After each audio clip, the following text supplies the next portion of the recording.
Alright, so I got these slides, so I'm going to be editing. This one is purposely going to be edited. So then y'all can see what I'm looking at, but I'm just going to look at what I'm looking at. So, pineal gland. Let's get deep into it. As y'all see, we got the pine cone at the bottom right. That symbolizes the pineal gland for many different, is what you say, cultures, mythologies, all of that. Okay? Just let y'all look at that for a little bit. And you see where the Pope got the pineal gland right there, the pine cone. So let's get the definition. Alright, so definition and characteristics. The pineal gland is located in the center of the brain, center of the forehead. Like right where the brow, like when if you say it will be the Indians or people from overseas, they have, whether it be like the red crystal or a red ruby or a red dot right there, that symbolizes the pineal gland. So, located in the center of the brain, center of the forehead, which contributes to creativity, sexual energy, awareness, and spiritual insight. So, like I said again, pine cone shape. It is linked to higher states of consciousness, spiritual insight, being spiritually aware. You know, whether it be feelings, whether you get the pulsating right here, in so many ways. Other alternative names: third eye, pituitary glands, they say in psychology books and all the other stuff like that. Left eye, eye of Horus, eye of Providence, Lucifer, light bringer, seat of the soul. Now, for y'all Christians out there, when I say the word Lucifer, y'all get spooked and scared.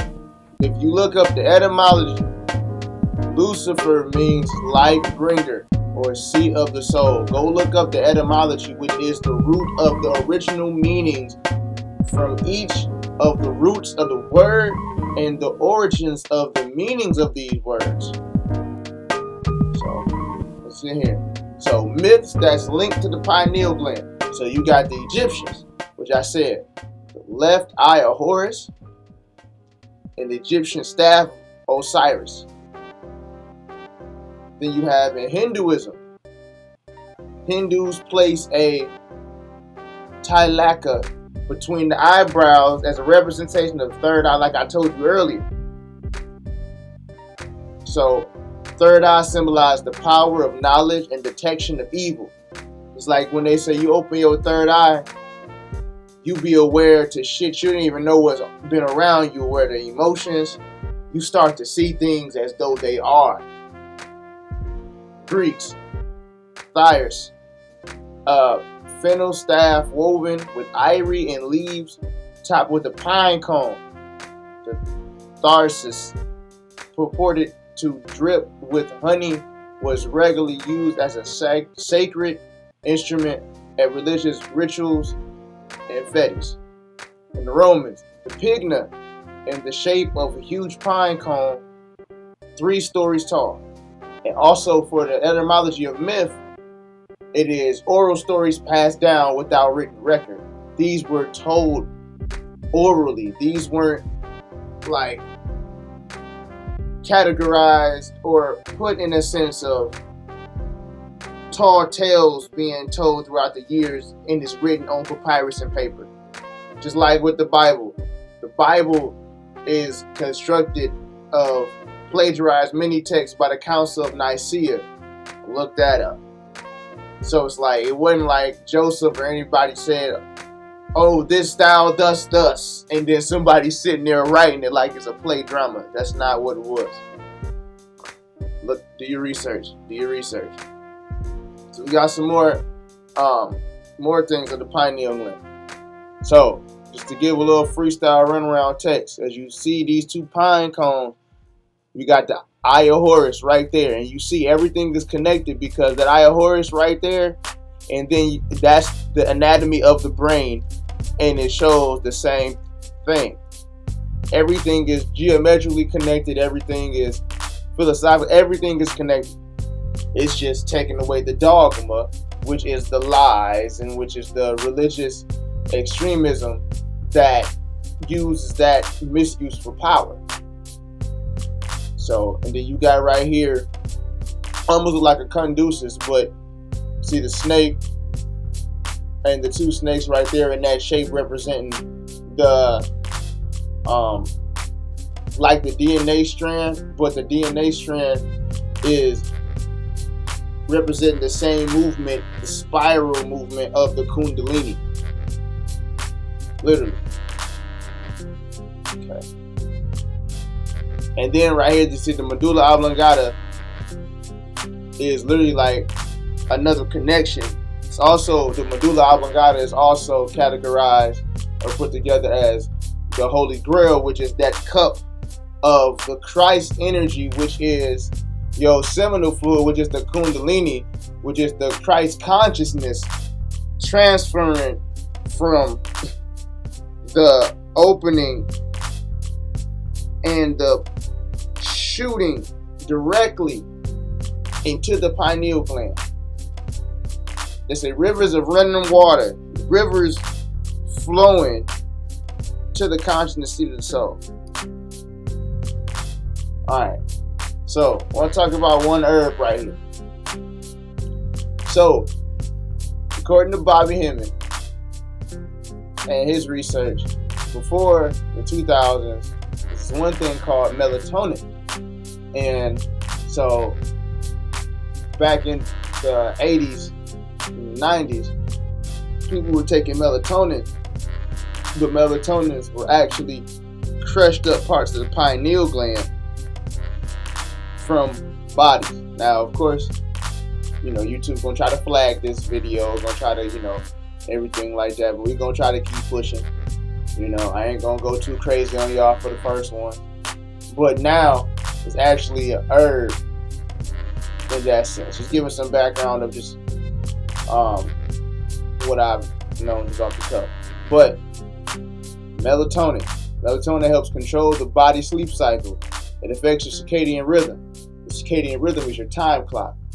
The etymology of melatonin is the origin, or the original word melas is Greek for black, which is melanin, which is the 9 ether energy, which is the 6 protons, 6 electrons, 6 neutrons, which was demonized or looked out as spookism as an evil number, when the number 6 is harmony.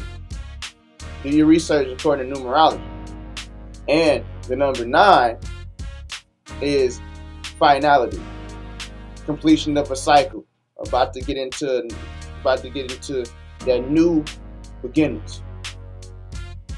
Melanin is the DNA of the Nubian beings, or the copper-colored beings, or black people, as they say, as whatever, according to the race theory, and also is bloodline of the original man.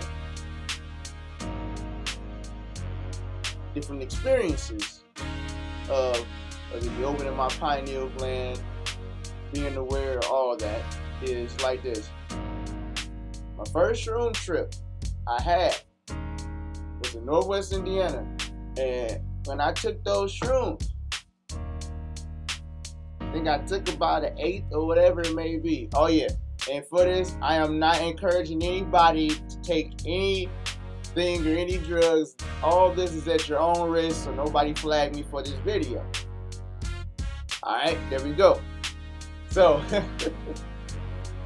my first shroom trip, I noticed that not just my emotions, not just different paintings that was coming alive, but the people around me really did not give a fuck about me. And I knew I wasn't going to last long in that space. Literally. And to the point to where it's like how the music was hitting, everything of that nature. But I actually took shrooms and did LSD before I did marijuana. Just keep that in mind. So I started off on that motherfucking rock shit. Also, some other experience are when I said in the last one, the suicide attempt, 7 days, not eating, not drinking, anything, and then coming out of my body and the pulsating of my third eye as I was shooting out into astral projection. Also, lucid dreams, becoming aware that you're actually in that state and you can be able to maneuver in there freely. But you got to overcome the fear of, they call it sleep. When you stuck in your sleep, I don't know if it's called sleep apnea. I don't think so. I think it's another word, but when you literally stuck to your body, literally stuck and all that, and you feel like what they say, feel like something riding on top of you and stuff like that. Once you get used to being in that stillness and in that calmness, it takes practice. But also sensitivity to energy and emotions, getting downloads. So, like, if I'm sitting somewhere and I just feel like this overbearing of anxiety, you really have to learn your own codes of how you subset to things and how, like, your sensitivity will tell you one thing and another thing. It's all about practice of your intuition. So, you got some herbs that you can use to start opening this and start working with this. So, blue lotus, mugwort, tamarind, lavender, which is my favorite, is good for Gemini gang, you know what I'm saying? Chamomile, ashwagandha, turmeric, frankincense, peppermint. I should have put myrrh on here too, but giving y'all a rundown. Okay. Before we do some more days. The next one's gonna be even more advanced than this. Alright, so different drinks or different things you can drink. Which distilled water, which I know a lot of people don't like distilled water. I like distilled water as equally as spring water. But distilled water, the video Bobby Hemmett is talking about distilled water and spring water and just getting to the closest as you can without any fluoride. Fluoride is what kills. I'm talking about it later on here. But fluoride is literally what kills the activity of the pineal glands, while fluoride is in water, in the pipes, in tap water, all these different things. But and that keeps you in that bot state. As many things as whether it be the government or whether it be different laws trying to do is take us away from our own superpowers of our intuition and godhood and goddesshood. So also grape juice, which represents the color of the pineal gland chakra, which is the third eye chakra. And spring water, like I already said.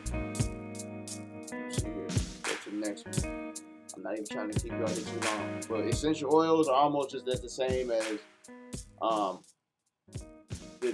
the different herbs like lavender and peppermint, frankincense and myrrh. Different tones. So like, you got many different meditation frequency music, but it's to give you guys clues, because when I started practicing like meditates to different tones up to 2019, for me, I can't just listen to one type of binaural beat or 432 gigahertz tone for a whole week. Like, I have to vary them out. And that's just what my Gemini brain mindset of when I learn something quick as a sponge, I'm bored with it, then I put it to the side for a little bit. So I would say YouTube, get different binaural beats, 432 gigahertz. Also, the Schumann Resonance 7.82. Tap into that, list of those tones, and they also will decalcify your pineal gland, which is what you want is to decalcify, not calcify it. That's what the fluoride does. That's what, the eating meat do, and all those different things. So different crystals. So amethyst is my favorite for the third eye. I got my amethyst right here. This is not my first one. This is my first big one right here. So at times I put it on my third eye, or I juggle it. I also juggle with the clear quartz too. Well, this is smoky quartz. But so we got labradorite, we got amethyst, we got sodalite, and we have blue apatite. Okay, I think it's apatite. That's crystal. One of the foods definitely recommend is blueberries. And then the incense, the same scents and herbs. But my favorite incense are frankincense and myrrh. That's quoted in the Bible. That's used in the Bible for the Christian. Lavender, and plus it's purple, so that also represents the pineal gland. So different colors can enhance everything too as well, like different colors you wear, different colors you see, all of that. Once you open this up, it will rock your world to how energy and everything bounces. Also, like I said, with the fluoride. So fluoride in the water, which calcifies the pineal gland, which destroys awareness and creativity. Even with the sugars in food, I'm already just gonna channel this. Even with the sugars in like food and everything like that. Even with the white sugar and all that. Like a lot of these different candies, different things can literally shut you down. That's why literally all of these different ingredients are in there to keep you in the state of the matrix. So yeah. So that's what I got for y'all right now. You know, of course, film analysis, well, I would say like watch the Matrix. Watch the Matrix. That's the first thing I'll say. I know a lot of people say it, but watch that first. And the next one, I'm gonna have more film breakdown and analysis and everything of that nature. But this is the second episode of the Pineal Gland series.